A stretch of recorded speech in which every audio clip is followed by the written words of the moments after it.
The 2022 NFC East Division, one of the best divisions we all love to follow, the high quality play that we always are accustomed to year by year. This division actually faces the two worst divisions in the NFL for their, I don't know how you term it, but for their non-conference type play. Isn't that correct, Ron?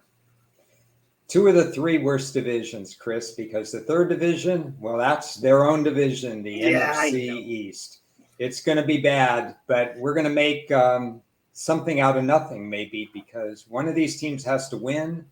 A couple of these teams, maybe they're better than we think. Let's hash it out. Yeah, I gave you the layup there. Let's start with the Dallas Cowboys.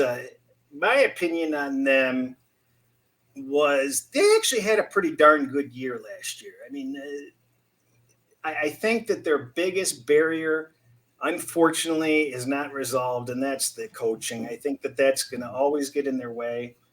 That's my number one concern with Dallas. They lost some key parts, and I don't think they appropriately replaced them.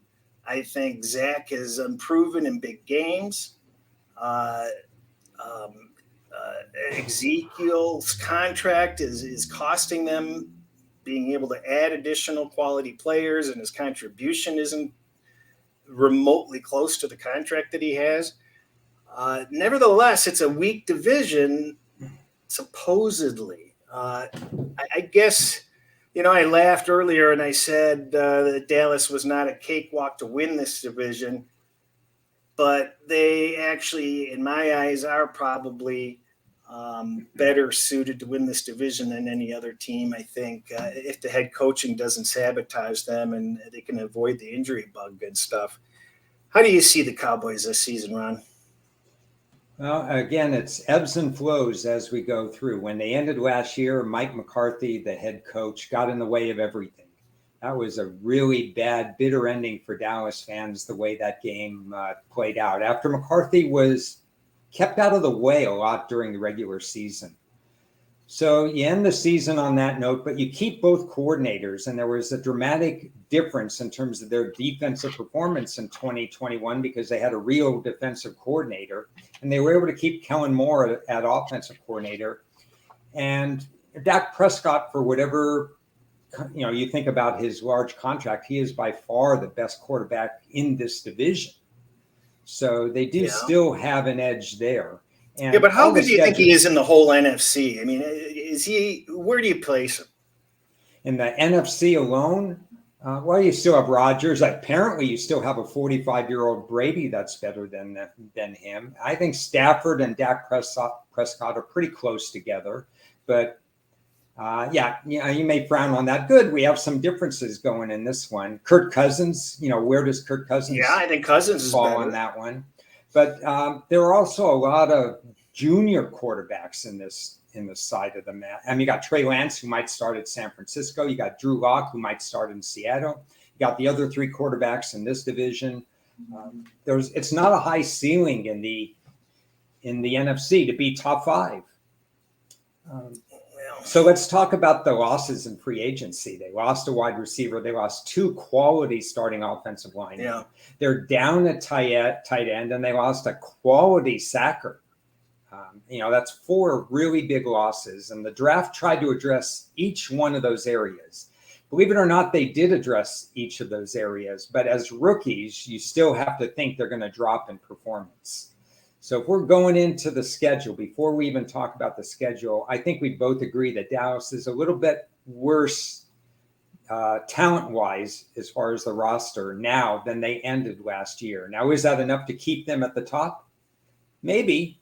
They're the only team in the NFL that will have 10 days rest 3 different times because of their various Thursday outings. They have Thanksgiving Thursday. They have the regular Thursday. They have the traditional bye week. So, they're going to get some extra rest during the year. With the other divisional rivals having some uncertainty, you got Dallas at 10 wins. They have the extra home game, all of the NFC. The first time we get to mention it, but the entire NFC has the extra home game this year. So It's about right. Quite honestly, I don't have an opinion. I will say something about close games, though, Chris. We don't know who their place kicker is going to be. So, yeah, that's true. That's true. They got so, rid. I haven't even seen the replacement on that yet. yeah. They've had a lot of kicking problems over recent years. Also, for whatever reason. They don't like to pay kickers, and you know something that could be the difference between wild card and divisional title, or even worse. Let me tell you something. As a Lions fan, Jason Hansen was a godsend. You know, at some point, you can buy yourself. You know, this is a player that's not going to get injured. I for the life of me, I don't understand why teams do not invest more in their place kickers, because if you get a quality place kicker, look at Baltimore. I mean, you've got a decade plus. You've got a decade and a half potentially without having to think twice about it. And I just think it's such an underrated value that a lot of teams are overlooking. I mean, obviously, we saw what Tampa Bay drafted a kicker a couple of years ago that flamed out in a year. Did they use a first-round pick on him? I forget. Third-round pick. Third-round pick, okay. Well, actually, they traded a bunch of picks. It may have been a late second, but it was their original third-round pick that they traded around, and it didn't work out. You can't get inside some of these kickers' heads, and it's a mind game to be a kicker. You and I, we're bullish on Baltimore. Would we be bullish on Baltimore if Justin Tucker was not their kicker? You know what? That's just a security blanket. I mean, you know, you can just wrap that blanket over your shoulder, stick your thumb in your mouth, and you're good to go. It's just you think about it with some teams, unfortunately, but and you think about it with Dallas. So you've got to factor that in, and you're going to get goofy scores too. Yeah. So we're pretty much aligned on Dallas.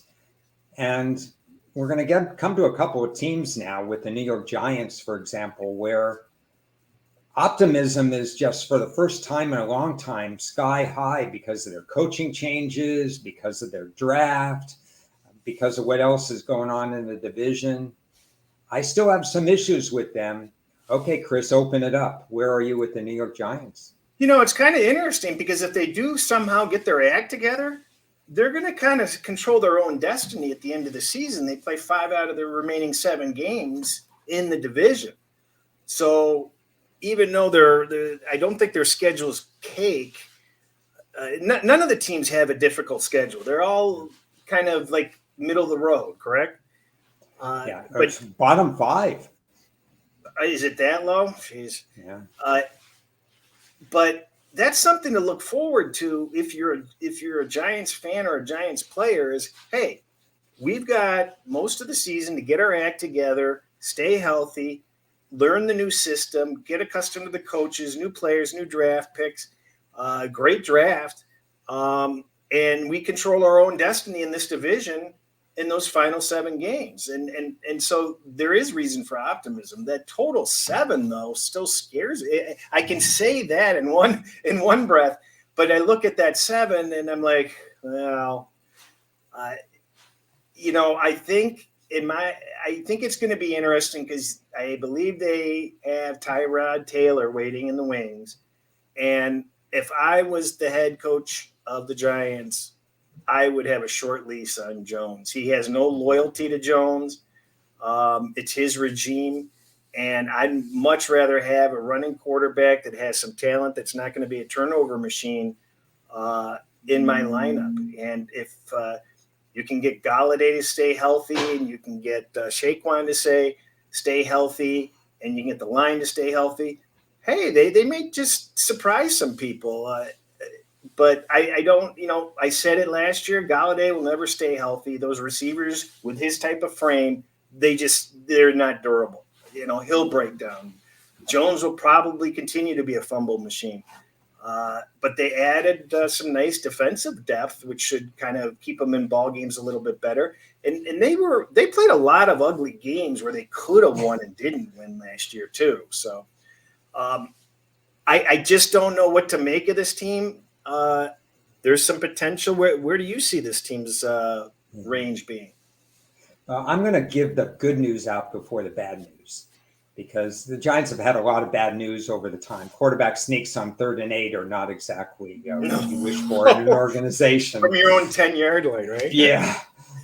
So if we could erase that from our memory banks, the people that are in charge now, GM and head coach, rebuilt the Buffalo team in the last few years with an offensive-minded philosophy, surrounding their quarterback with the best tools that they can.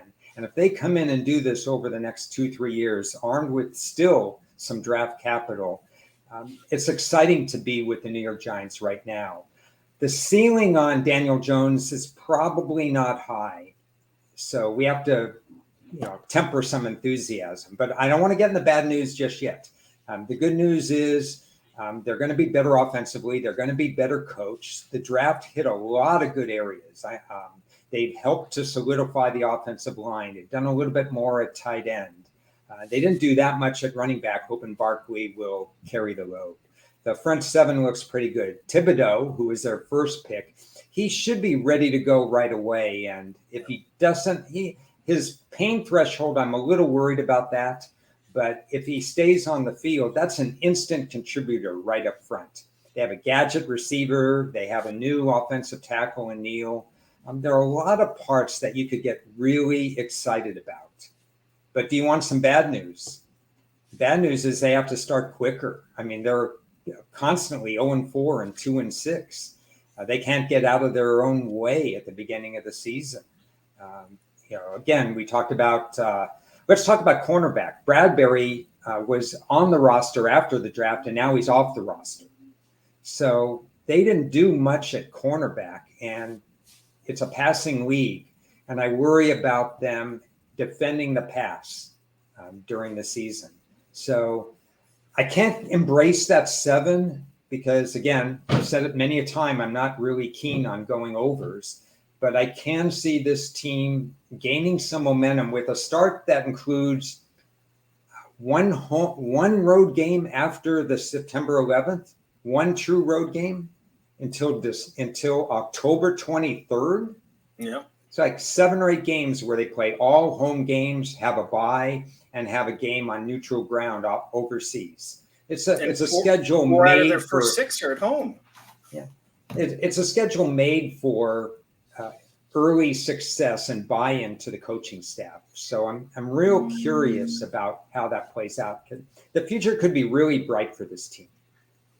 We'll just have to see what kind of adjustments are made. The teams are going to benefit from a longer preseason this year, so they're going to be able to get more work in, and I think that's going to help the newer coaches. Don't you think that's going to have an effect? That's going to have an effect. Again, that early bye week, which the Giants, I believe, have, that's going to have an effect. There's a chance to make adjustments. Amazingly, when Daniel Jones was out of the lineup, the New York Giants were even worse last year. I know they were. But I like your point about Tyrod Taylor, because if they're going to be competitive, and again, a lot of NFC East versus NFC East at the end of the season, if they're going to be competitive, Tyrod Taylor could get them over the hump. Now, is that a good thing? Maybe they want to be in position for a top-tier quarterback. Maybe they don't want to finish 10th or 12th, but they want to finish with the 3rd or 4th worst record. But we'll see how it plays out. I like the future. I don't trust them in September. I wish I trusted them more, but I don't right now. Yeah, it will be interesting to see what they do. You already referenced they lose their early games every single year. I think they start 0-2 every year for like 6 or 7 years. I may be wrong on that, but I seem to have that in the back of my mind. Yeah. And this team is not a bottom feeder. This is not a bottom 5 team in the NFL by any means. I don't think they're going to be chasing that draft pick. So, yeah. Moving on to, I think the team that's drawn the most attention in the NFC this year, and that's Philadelphia. I can't think of another team not getting as much attention. But you know what? There was some euphoria with all the moves they were making, all the draft picks they were playing around with, and they were, kind of giving the impression that they could really make this jump up. I'm not so sure about that. I'm still in wait and see mode. They made the monster adjustment after the bye week last year, and they ran it down people's throats with success, and it was a good combination. They've added some tools on the offense. I mean, the offense seems to be pretty darn good. I'm not so sure they've added enough on the defense. How's that defense looking? They added Hassan Reddick, which is a nice piece. He had, I think, 13 and a half or 14 and a half sacks last year, which is good because Philly's used to having in the high 30s, low 40s sacks. Last year, they had 29. So immediately, you're not going to get off the field if you can't bully the other team's quarterback. So they went right after Hassan Reddick. They also have I'll say, a void in the secondary. But we talked about James Bradbury leaving the New York Giants. Guess where he went? Just down the road to Philadelphia. So one team's loss is another team's gain. And Philly's an interesting team with Howie Roseman as GM. He strikes me as both patient and impatient at the same time. He's willing to give Hurts this extra year at quarterback, and if it doesn't work out, he has 2 draft choices. And you better believe if Philly doesn't make the playoffs, they're going to make some sort of blockbuster trade to get in the top 5. But at the same time, he's a guy who isn't afraid to make a trade. He made a trade to get a wide receiver, a number 1 wide receiver, to team with Devontae Smith, who we got last year. So the wide receiver room is much better. Yeah, with A.J. Brown. Yeah, A.J. Brown. And he made a trade to move up ahead of Baltimore to get a nose tackle, or at least a defensive tackle, who can be on the field from snap 1.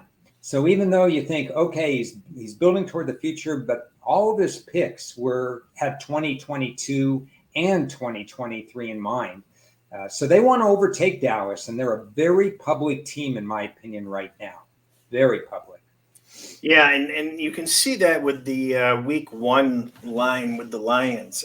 I mean, I'm biased, but I think I saw 5.5 at Bookmaker on Philadelphia, and I limit bet there twice with the Lions plus 5.5. I think it's absolutely absurd.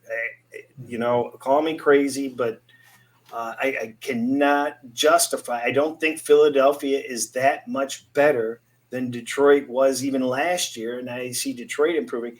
So I think that week 1 game is going to be really interesting. I don't understand why that line is over a field goal, and I'm not even sure it belongs being a field goal, because with the passion that Detroit's going to bring in and the tools that they have, Philadelphia might start off a week 1 loser. And that'll be interesting to see how they respond to that as being a favorite.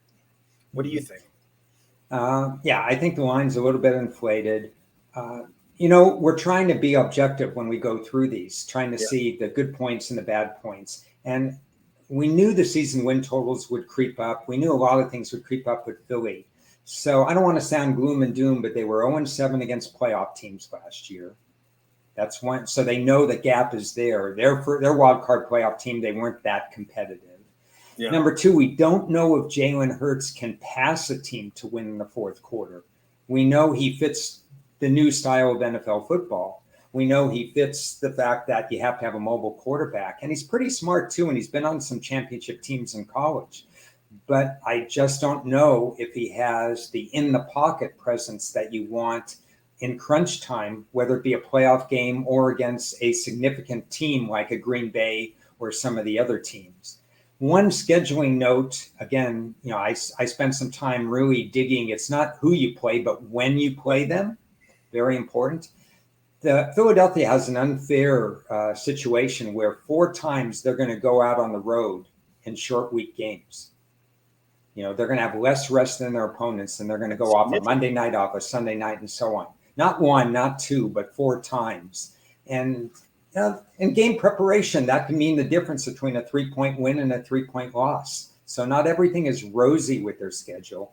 I know they have a real positive attitude, and they should. They feel that they're better than Washington and the Giants, and they feel they close the gap on Dallas. Our job is to determine, based on the schedule and the roster and so on, whether or not we believe that. Well, last year, a lot of people may not know this. Philadelphia had the backing of some of the largest bettors in the world.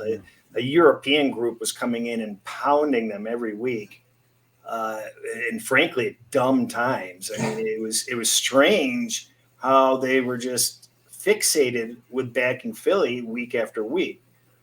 Now, there were a handful of games where Philadelphia made their presence known and kind of just let it go at the end. Because I remember betting against them a few times and felt lucky that I was able to win. The jury's still out on Hurts. He may be a very good quarterback. We don't know. I don't think he's had enough opportunity to show. But we'll know halfway through the season. We're going to know what Philly's about. I have a funny feeling. There's enough of the same tools where there's enough continuity available there. Wouldn't you agree? Yeah, I mean, they're on an upward trajectory, and probably the divisional, I don't have that yet, but yeah, I'm sure you may have that at the end when we talk about what the divisional odds are. Philly's being played. I don't think there's going to be value there. Would it surprise me if they overtook Dallas? Maybe just a little, because there's some stability in terms of Dallas. But Philly's done all the right things in terms of adding people that can contribute right away. Sometimes we talk about the draft with the Giants and the Jets and so on. This is going to set them up to be better in the future. But Philly looked at the draft and said, how do we get better now so that we can get that first round home game?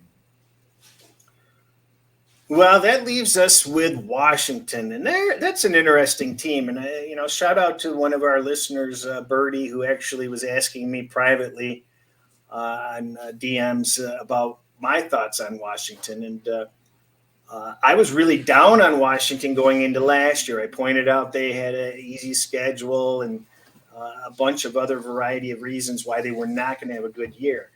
But coming into this year, I believe they have either the first or second easiest schedule overall. So it's the complete opposite this year. You've got the easy schedule. They've been under the radar. They're not making any noise whatsoever. Off the field, yes. Yeah.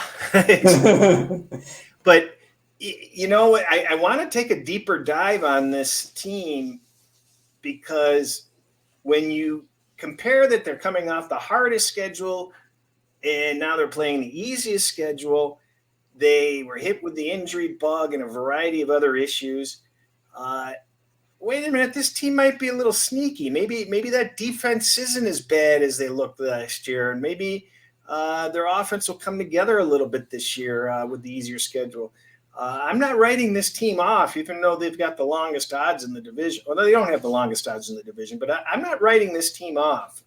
I believe that they have some things that could surprise. What are your feelings with Washington? This is a tough one, really, because I'm not a big Carson Wentz fan for chemistry purposes, so that's a negative. The positive is, but Carson Wentz is better than what they had last year. Yeah, a lot better. So it's crazy. I'm not high on their wide receivers, and McLaren is causing some potential salary cap roster things, but they went out and got a first round draft choice at wide receiver. It was pretty smooth and could help them right away. They did lose their best offensive lineman to free agency and offensive guard, so that's going to hurt them a little bit. I think they underachieved last year, so I understand them being under the radar. Although they went 7-10, so you say, okay, do you start them at 7? I have to start them a little bit lower than that, because based on their point differential and the way they played it out, 7 might be stretching it. They were more like a 6.5 and a 6, comparatively speaking, even though they did have a tougher schedule last year, like you said. One thing I don't like, even though they're more of a veteran team, is the placement of some of their games. Offhand, you'd say, wait, they play Houston. Isn't that an easy game? I mean, Houston might be the worst team in the league, but they face them almost at the end. I'm looking at the schedule there. They face them week 11. There's been no bye week for them in the first 10 weeks, maybe a slight mini bye there, a Thursday, road Thursday and whatever, but their full bye is week 14. If you're going to play Houston at Houston after playing a divisional game against the Eagles, all of a sudden, if you're looking at season win totals, the Houston game is not a guaranteed win whatsoever. In fact, I would favor Houston in that game because Washington just played the Eagles. Then they're going to play Houston, and they won't have any time off, and fatigue is going to start setting in. And then they have the Giants later on, a week, 2 weeks later, another divisional game. So there's some things I don't like about their schedule that causes me to believe, do I trust this staff? Do I even know what they're doing on and off the field? Yeah, I look at this Washington season win total of 8 under 20, and I'm certainly not in a position of having confidence enough that they're going to win 9 games. I mean, the 8 is a security blanket that I think that they can hit. It just seems lined properly. When you look ahead at this division, can we find any value playing the divisional odds? We didn't have any in the last one. I think playing Dallas plus 125 is way too short. Yeah. Circa has a no proposition, I think, is minus. I would sooner lay the no at minus 140 or 150 than I would lay the plus 125. What do you think there?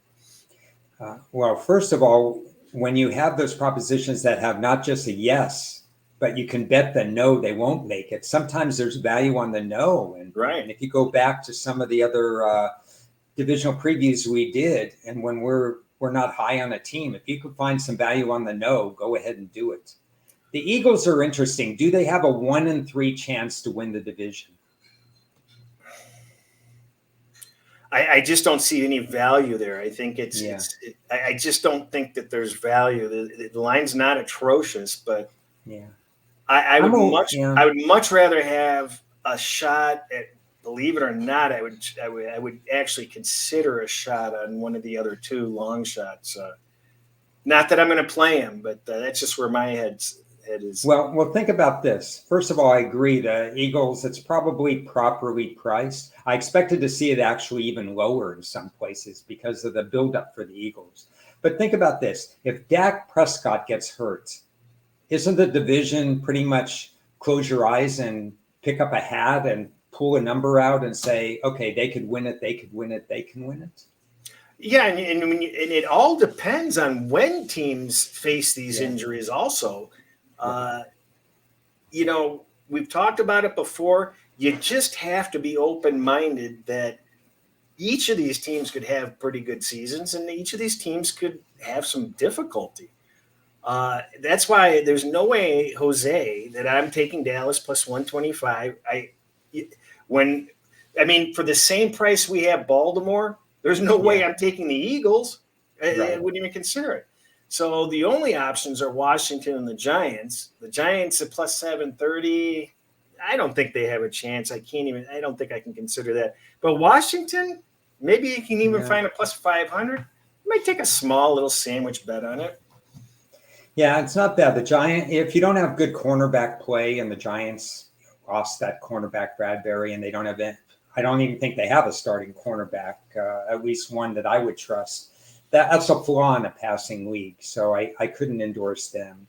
It's a little strange as we're getting ready to wrap up this division. I think we've had more concrete opinions about how to approach teams, whether it be overs for the season, unders for the season, looking at week 1, looking at team totals. This division, I feel the least confident that I have tangible stuff right now, whereas last year the New York Giants were one of my top underplays last year for about 10 different reasons. And I don't have that same feeling on an underplay really for any of these teams. And I don't know if it bothers me, but usually what comes up must come down. So if you like somebody in the division, that means you dislike somebody in the division. And I don't have anything right now. Well, here's the thing is, a lot of people are we'll talk about it in another video. It's a bad time to end it because people have already tuned out by now, but you don't have to have an opinion on these teams. I mean, you want to discuss these teams. You want to become familiar with the teams. You want to chew on it. And you don't want any bias one way or another. more times than not. We're not, our goal in these videos is not to try to find bets. Sorry. We're here for the long game, for the value of the information and the processing over time.